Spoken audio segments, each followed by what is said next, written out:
Jake Morrison had seen enough alien blood to fill a small lake. Not because he was a soldier, but because he spent his days cleaning up after other species tried to kill each other. For 15 years, he had been Earth's top diplomat in the Galactic Council. His job was simple: stop wars before they started and keep the peace when things got messy. The council chamber on Galactic Station Alpha was huge. It could hold representatives from over 200 different species.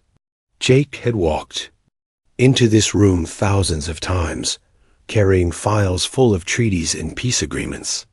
He knew every corner, every seat, and every face that looked down at him from the curved walls.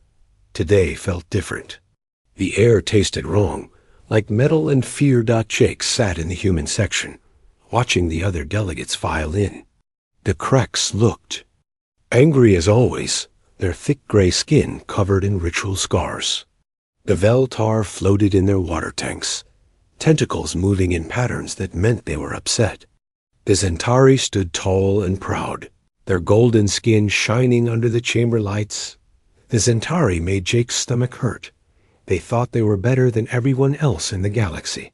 High Commander Vexthal led their delegation, a 7-foot-tall alien with 4 arms and cold black eyes. He looked at other species the way humans might look at insects. "The emergency session will now begin," announced Chancellor Keth, an old Altarian whose blue skin had faded with age. "We are here to discuss the recent incident at Proxima Station." Jake's hands tightened on his datapad. Proxima Station. 200 humans dead. Families with children who were studying alien plants. Scientists who wanted to help other species grow food. Teachers who were learning new languages. All dead because the Zentari decided they were in the way. "High Commander Vexthal," Chancellor Keth said, "please explain your government's actions." Vexthal stood up slowly, all 4 arms moving to show he wasn't threatened. "The Zentari Collective acted within our rights. Proxima Station was built in disputed space. We sent warnings. The humans ignored them." Jake wanted to scream. Proxima Station had been there for 8 years. The Zentari had never claimed that space before. They had treaties with Earth that said humans could build research stations in empty systems. "The warnings were sent 6 hours before your attack," Jake said, standing up. 6 hours. You didn't give us time to evacuate." Vexthal's black eyes focused on Jake. "Your species is slow to understand. We thought 6 hours was enough time for you to learn." "Learn what?" Jake asked. His voice stayed calm, but his heart was beating fast. "That some spaces are not meant for lower species," Vexthal said. "Your people were like insects building nests where they don't belong. We simply removed the nest." The chamber went quiet. Jake could hear the air recycling systems humming. He could hear his own breathing. He looked around the room and saw other delegates looking down at their desks or staring at the walls. Nobody was going to speak up. Nobody was going to say that killing 200 innocent people was wrong. "Insects," Jake said quietly. "Yes," Vexthal said. "Insects that needed to be controlled before they spread too far." Vexthal made a sound that Jake had learned was Zentari laughter. Other Zentari delegates joined in. The sound was like glass breaking, sharp and painful. Jake had been a diplomat for 15 years. He had stopped 12 wars and saved millions of lives. He had written peace treaties in 43 different languages. He had learned to eat foods that made him sick and shake hands with claws that could cut through metal. He had done all of this because he believed that different species could work together. He believed that talking was better than fighting.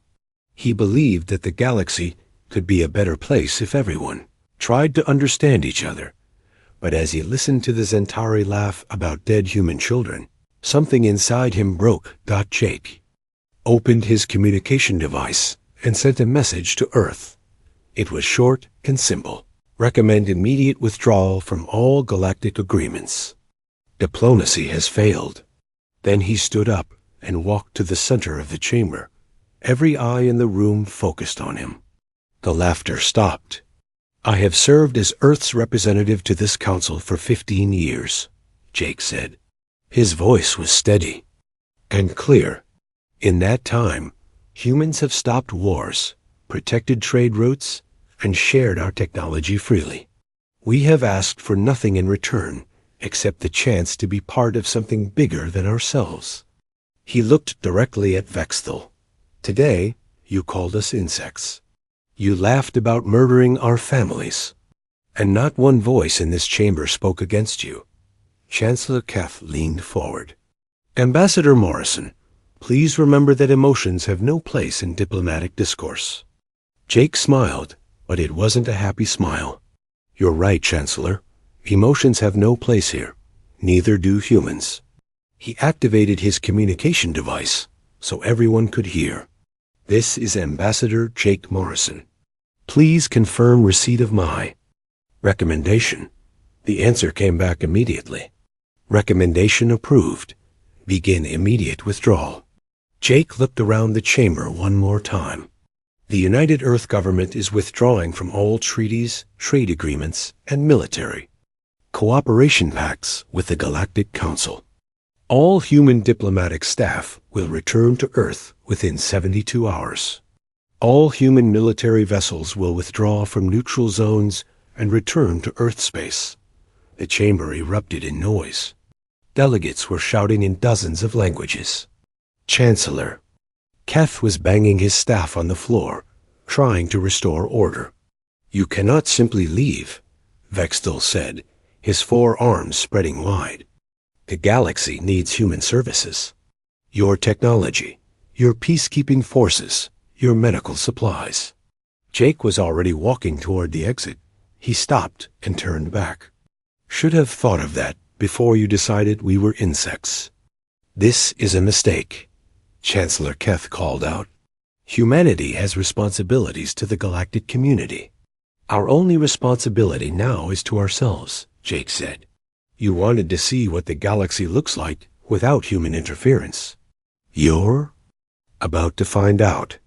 Jake Morrison walked out of the Galactic Council chamber for the last time. Behind him, the shouting grew louder. Delegates were arguing, threatening, and pleading all at once. Some were already trying to call their home governments to report what had happened.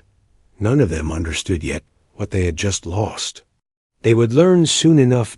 In 3 days, every human ship would be gone from the space lanes they had protected. Every human diplomat would be back on Earth. Every human scientist would stop sharing their research. The galaxy was about to become a much darker place. Captain Lisa Hayes watched her screens as the last human transport ship jumped away from the Corvex border station. 3 days ago, this place had been busy with human peacekeepers, diplomats, and traders. Now it was empty except for the alien species who were starting to realize what they had lost. Lisa commanded the human peacekeeping fleet in this sector. For 12 years, she had kept the Krex Empire and the Veltar Federation from killing each other. Both species wanted the same planets, the same trade routes, and the same mining rights. Without humans to talk them through their problems, they would go back to shooting first and asking questions later. "All human vessels have cleared the neutral zone," reported Lieutenant Dan Cooper from the bridge of the UES Guardian. "We're the last ones here." Lisa nodded. "Take us home, Dan. There's nothing left for us to do here."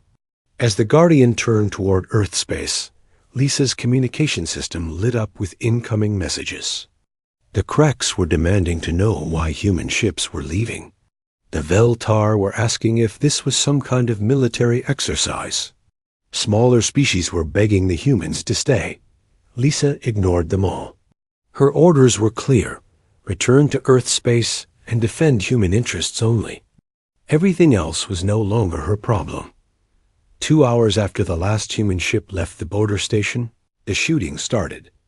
Admiral Ben Carter sat in his office on Earth, reading reports from across the galaxy. As the former human liaison to The Galactic Defense Force. He knew exactly how much the aliens had depended on human help. Now they were finding out what life was like without it. The Kreks had attacked 3 Veltar supply convoys in the first day. The Veltar had responded by bombing 2 Kreks colonies. Both sides were calling for human mediators to arrange a ceasefire, but Ben deleted their messages without reading them. "Sir," said his aide, Lieutenant Amy Parker, "we're getting emergency. Communications from 17 different species. They're all asking for immediate assistance." Ben leaned back in his chair. "What kind of assistance?" "The Draconi want us to send peacekeepers to stop a civil war. The Hegemony is asking for medical supplies to treat plague victims. The Outer Rim Coalition wants our ships to protect their trade routes from pirates." "And what did you tell them?" Amy looked uncomfortable. "I told them to contact the Galactic Council for assistance." Ben laughed, but it wasn't a happy sound. "The same Galactic Council that let the Centauri call us insects? The same council that did nothing when our people were murdered?" "Yes, sir." "Good answer. Any other messages?" Amy checked her list. "Dr. Amy Sullivan is receiving dozens of requests from alien scientists. Apparently, many of their research projects depended on human technology and expertise." Ben wasn't surprised. Humans had been sharing their knowledge freely for 30 years. They had helped other species develop better medicines, cleaner energy, and faster communication systems. The aliens had gotten used to having human experts solve their problems. "What's Dr. Sullivan doing about it?" "She's not responding to any of them." Smart woman. Within a week of humanity's withdrawal, the galaxy's economy started to collapse. Human quantum communication networks went dark, cutting off instant communication between distant star systems. Trade routes that had been safe for decades became hunting grounds for pirates and raiders. The Centauri Collective, feeling confident after their victory at Proxima Station, decided to expand their territory. They attacked the peaceful Altarian colonies in the Vega system, claiming the planets were rightfully Centauri space. The Altarians begged for human help, but their messages went unanswered. Captain Robert Nash, formerly the commander of the Human Medical Fleet, watched news reports of the Altarian refugee crisis from his home on Earth. Thousands of blue-skinned aliens were fleeing their homeworlds with nothing but the clothes on their backs. Their children were sick and hungry. 2 months ago, Robert would have loaded his medical ships with supplies and rushed to help them. He had spent 10 years treating alien patients, learning their biology and training their doctors. He genuinely cared about their well-being. But when the Centauri had laughed about dead human children, not one Altarian voice had spoken up. Not one had said that murder was wrong. They had all sat in silence, more worried about offending the powerful Centauri than defending the innocent. Now, they wanted human compassion. Now they remembered that humans were the ones who always helped when things went bad. Robert turned off the news and went to tend his garden. The Altarians would have to solve their own problems. The chaos spread faster than anyone expected. The Corvin Empire declared war on the Vec Republic over mining rights in the Proxima Nebula. The war dragged in 6 other species within days. Refugee ships crowded the space lanes, looking for safe harbors that no longer existed. Pirate fleets grew bolder without human patrol ships to stop them. The notorious Black Fleet attacked civilian transports in broad daylight, knowing there were no human peacekeepers to respond. Trade between star systems dropped by 60% in the first month. Dr. Amy Sullivan sat in her laboratory on Earth, surrounded by research that could save millions of alien lives. She had been working on a cure for the Red Death, a plague that killed thousands of Hegemony citizens every year. The cure was almost finished, but it needed testing on Hegemony volunteers. Before the withdrawal, Dr. Sullivan would have contacted her alien colleagues immediately. The Hegemony had good scientists, and they had helped her with research in the past. Working together, they could have the cure ready in weeks. Now she locked her research in a secure vault. The hegemony could develop their own cure. They had called humans insects. Insects didn't cure plagues for superior species, thought President Helen. Brooks received daily reports about the growing galactic crisis. Entire sectors were at war. Trade networks had collapsed. Refugee ships were crowding the borders of every stable system, looking for help that wasn't coming. The president's advisors were split. Half wanted to return to the galaxy and restore order. They said humanity had a moral duty to help, regardless of how the aliens had treated them. The other half said the aliens had made their choice and needed to live with the consequences. President Brooks made her decision clear in a speech to the nation. We tried to be the galaxy's peacekeepers, healers, and teachers. We shared our technology, our medicine, and our wisdom freely. In return, we were called insects and told our dead children were just pest control. She paused, looking directly into the camera. The galaxy wanted to see what happened when humans stopped interfering in their affairs. Now they know. They can clean up their own mess. 3 months after humanity's withdrawal, the Galactic Council held an emergency session. Only 60 species attended. The rest were too busy fighting wars, dealing with internal rebellions, or trying to keep their economies from collapsing completely. Chancellor Keth looked older and more tired than ever. His blue skin had turned almost gray with stress. We must find a way to bring the humans back, he said. The galaxy is falling apart without them. High Commander Vexthul stood up, his golden skin not as bright as it used to be. The Zentari had won several battles against weaker species, but they were struggling to govern the territories they had conquered. Conquered people didn't work as hard as free people, and the Zentari economy was suffering. Perhaps we were too hasty in our judgment of the humans, Vexthul said carefully. They provided valuable services to the galactic community. Services they provided for free, Chancellor Keth reminded him. Services we took for granted. The council spent hours debating how to approach humanity. Some wanted to offer trade deals. Others suggested territorial concessions. A few even proposed formal apologies for the Proxima Station incident. None of them understood the real problem. They still thought this was about politics or economics or territory. They didn't realize that they had broken something much more important than a treaty. They had broken humanity's faith in the possibility of a better galaxy. 6 months had passed since the humans left, and the galaxy was dying. President Helen Brooks stood at the window of her office, looking out at the peaceful Earth sky. Her aide, Colonel Frank Davis, had just finished reading the daily report from their intelligence services. The news from the galaxy got worse every day. The Krex-Veltar War has spread to 14 star systems, Frank said, reading from his tablet. The Zentari have conquered 6 more species.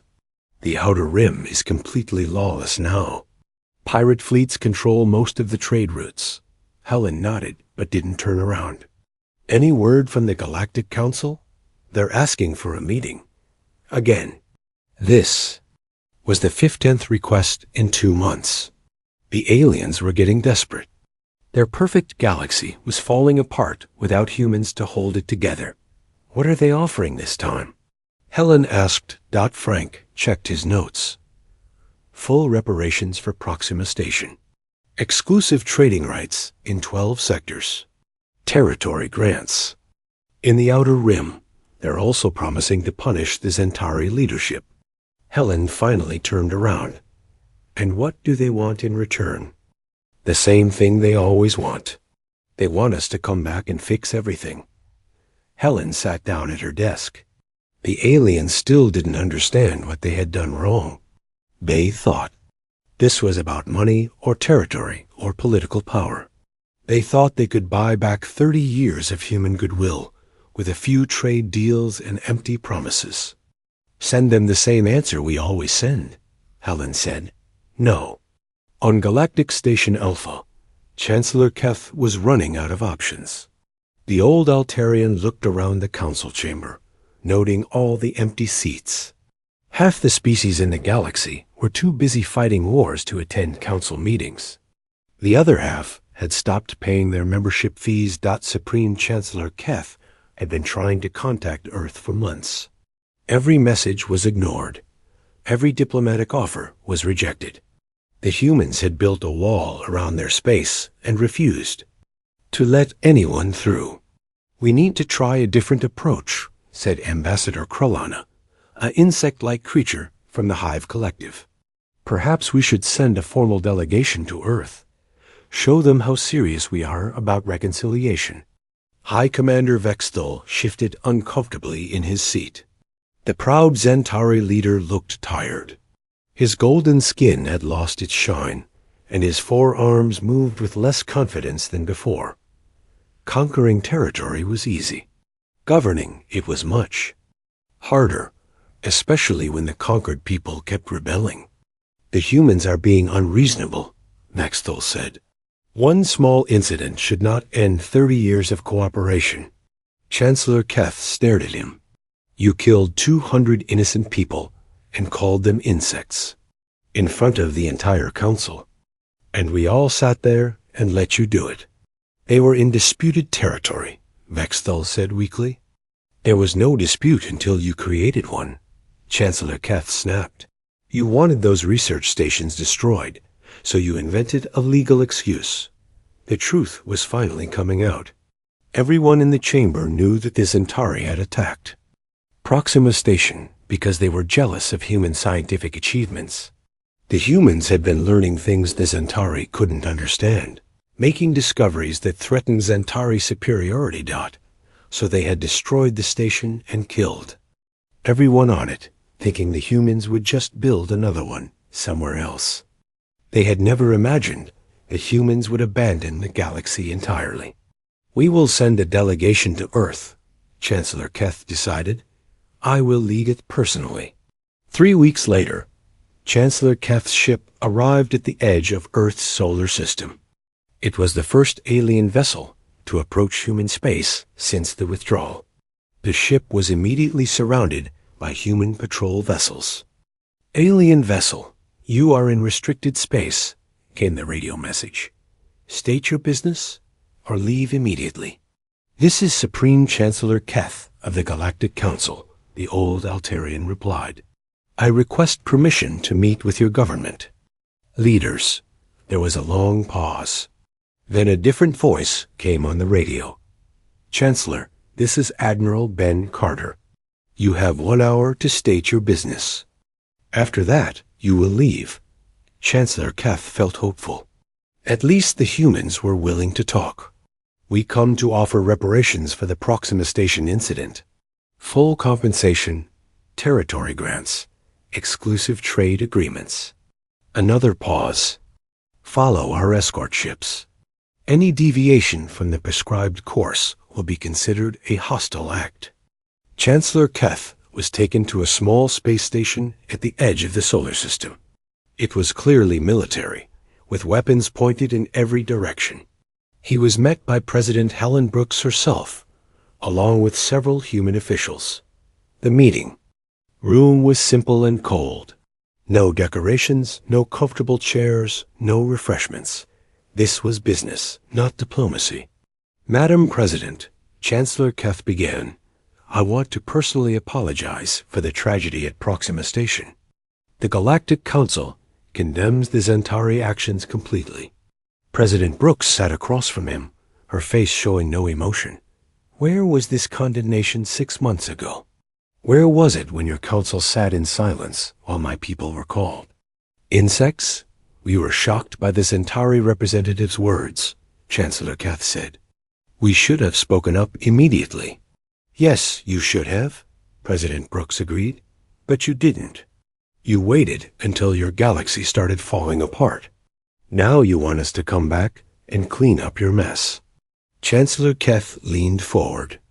"The galaxy needs human leadership. We were wrong to take your contributions for granted. We're prepared to offer substantial compensation. What kind of compensation? President Brooks asked. Chancellor Keth opened a datapad. Complete reparations for all human losses. Exclusive mining rights in the Kepler sector. Territorial grants of 12 uninhabited systems. Premium trade status for all human goods. President Brooks listened without changing expression. When he finished, she was quiet for a long moment. Chancellor, she finally said, do you know what my daughter was studying when she died at Proxima Station? Chancellor Keth looked confused. I was not aware you had lost family members in the incident. My daughter Emma was a botanist. She was working on a project to help the Draconi grow food in their desert colonies. She died trying to help aliens who had never asked for help. President Brooks' voice remained steady, but her eyes were hard. The Zentari killed her while she was watering plants that would have fed hungry children. I am deeply sorry for your loss, Chancellor Keth said quietly. Are you? Or are you just sorry that the galaxy is falling apart without us? Chancellor. Keth didn't answer immediately. The truth was complicated.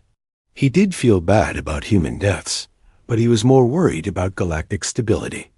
The aliens needed human services more than they needed human forgiveness. We made mistakes, Chancellor Keth admitted, but abandoning the galaxy helps no one. Innocent people are dying in these wars. Innocent people died at Proxima Station. Too, President Brooks reminded him. Where was your concern for them? The meeting continued for 2 hours. Chancellor Keth offered everything he could think of. Territory, money, resources, political power. He promised to punish the Zentari, leadership, and reform the Galactic Council. He begged for human mercy and understanding. President Brooks listened to it all. When he finished, she stood up. Your offers are generous, she said, but you're still missing the point. This isn't about money or territory. This is about respect. For 30 years, humans served the galaxy faithfully. We asked for nothing except to be treated as equals. She walked to the window and looked out at the stars. You never saw us as equals. You saw us as useful servants. Good at solving problems, good at keeping peace, good at dying quietly when it was convenient. Chancellor Keth started to protest, but she held up her hand. The answer is no, Chancellor. We're not coming back. The galaxy wanted to see what it was like without human interference. Now you know. After Chancellor Keth left, President Brooks called an emergency meeting with her military commanders. Intelligence reports showed that several alien governments were considering military action against Earth. They were desperate enough to try forcing humanity back into their old role. How many ships are they massing? She asked General Rick Stone, her top military advisor. 8 species have committed fleets, Rick reported. The Zentari are leading the coalition. They're calling it a police action to restore galactic order. President Brooks almost smiled. The aliens still didn't understand. They thought humans had been peaceful because they were weak. They were about to learn the difference between choosing not to fight and being unable to fight. How long before they reach our space? She asked. 2 weeks, assuming they stick together. Less if they split up. President Brooks nodded. Then we have 2 weeks to show them what humans are really capable of when we're not being diplomatic. The alien fleet dropped out of hyperspace at the edge of Earth's solar system like a dark cloud blocking out the stars.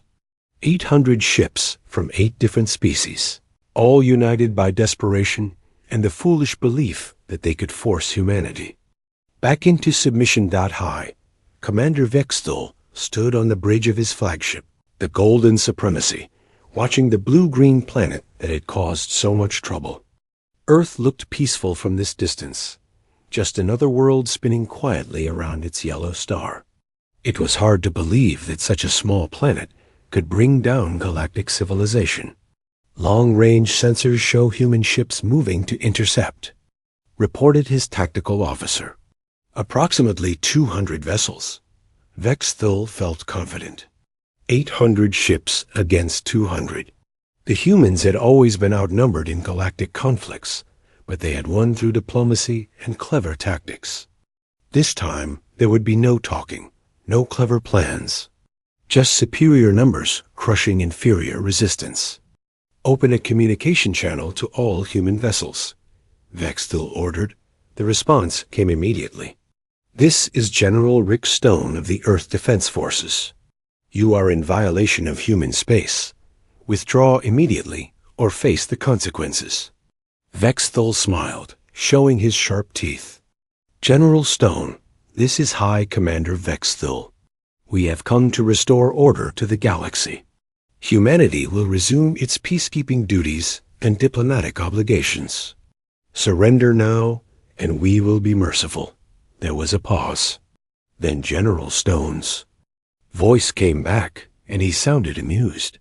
Commander, you've made 2 mistakes. First, you assumed we were the same humans you remember. Second, you assumed we were still interested in being merciful. The communication channel went dead. Captain Julie West sat in the cockpit of her fighter, the UE Stinger, watching the enemy fleet spread out across space. She had been a diplomat's daughter once, back when humans still believed in galactic peace. Her father had spent his life writing treaties and preventing wars. Now Julie was a pilot in Earth's new military doctrine. For 6 months, while the galaxy tore itself apart, humanity had been preparing for this moment. They had known. The aliens would eventually try to force them back into service. All fighters, this is Control, came the voice in her headset. Weapons are free. Show them what happens when you threaten Earth. Julie's fighter roared to life. Around her, 200 human ships began moving toward the alien fleet. They moved faster than any ships the aliens remembered, powered by technology that had been developed in secret during humanity's isolation. The aliens had made a critical error. They remembered human ships from the peacekeeping days, vessels designed for protection and rescue operations.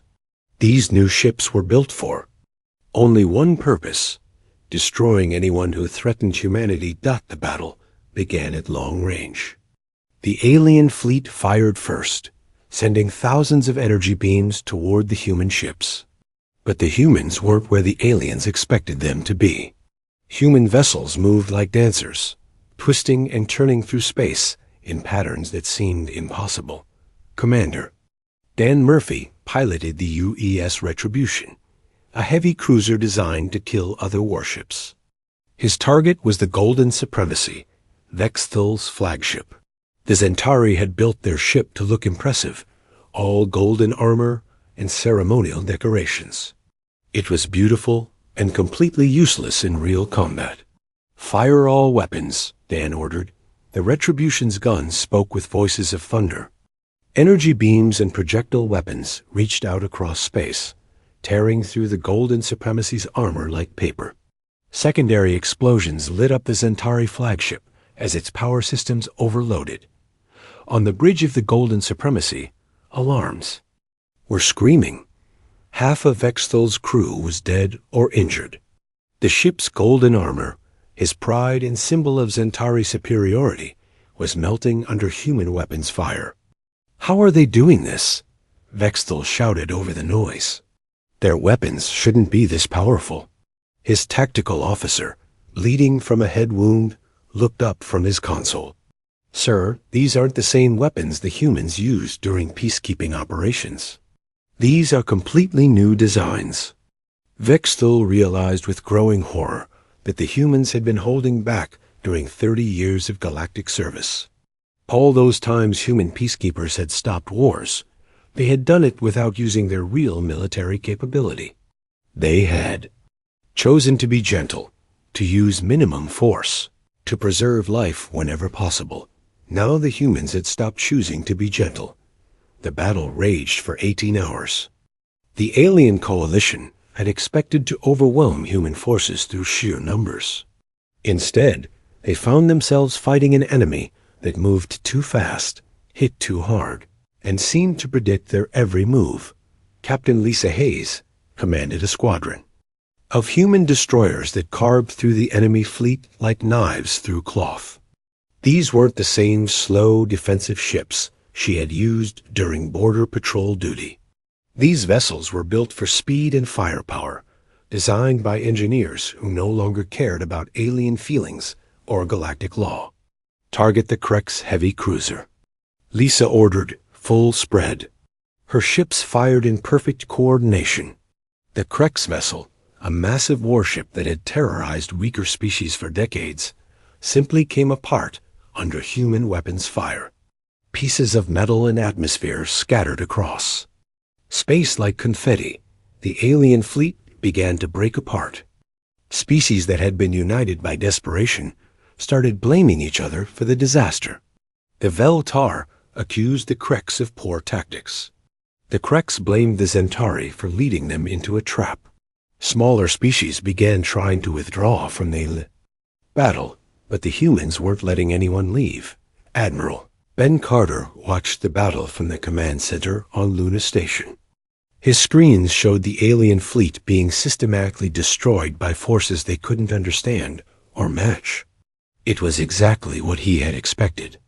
The aliens had never seen humans fight a real war, because humans had spent 30 years preventing wars instead of starting them.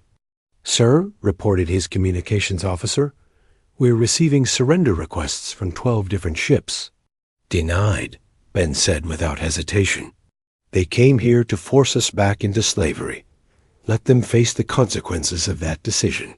The battle ended when High Commander Vextilla's flagship finally exploded.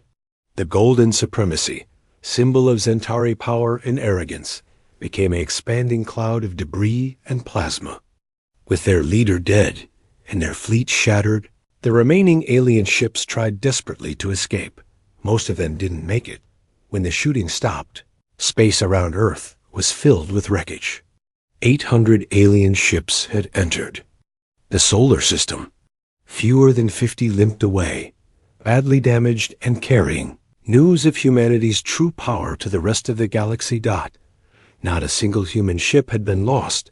President Helen Brooks addressed the galaxy from the White House 3 days after the battle.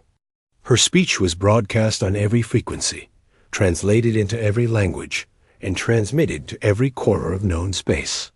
"You came to our home with guns," she said, looking directly into the camera.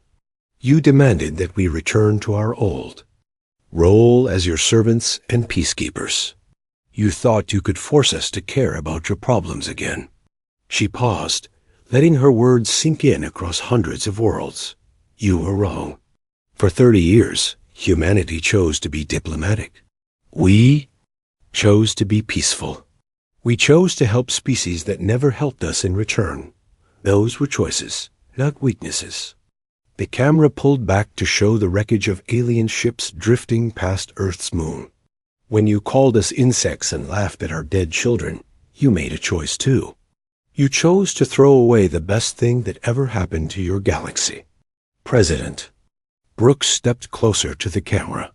"You wanted to see what the galaxy looked like when humans stopped interfering. You got your wish.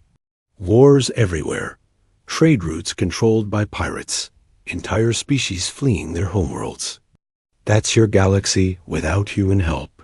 She held up a datapad. "I'm holding the new Earth Defense Doctrine. It's very simple. We will defend human space and human interests. Everything else is your problem. If you want our help rebuilding what you destroyed, here are our terms." The terms were harsh. Complete reparations for every human death.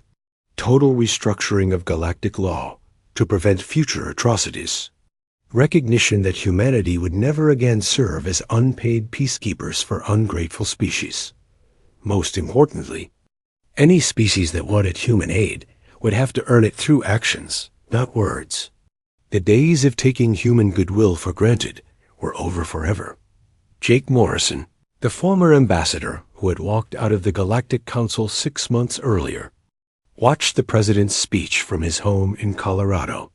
He was growing tomatoes now, simple work that made him happy. No more alien languages to learn. No more treaties to write. No more trying to convince species to stop killing each other. His communication device buzzed with an incoming message from Galactic Station. Alpha. Someone was trying to contact Earth's former chief diplomat, probably hoping he would help negotiate with the human government. Jake deleted the message without reading it and went back to his garden. The galaxy had made its choice. Now it could live with the consequences. The age of human diplomacy was over. The age of human independence had begun.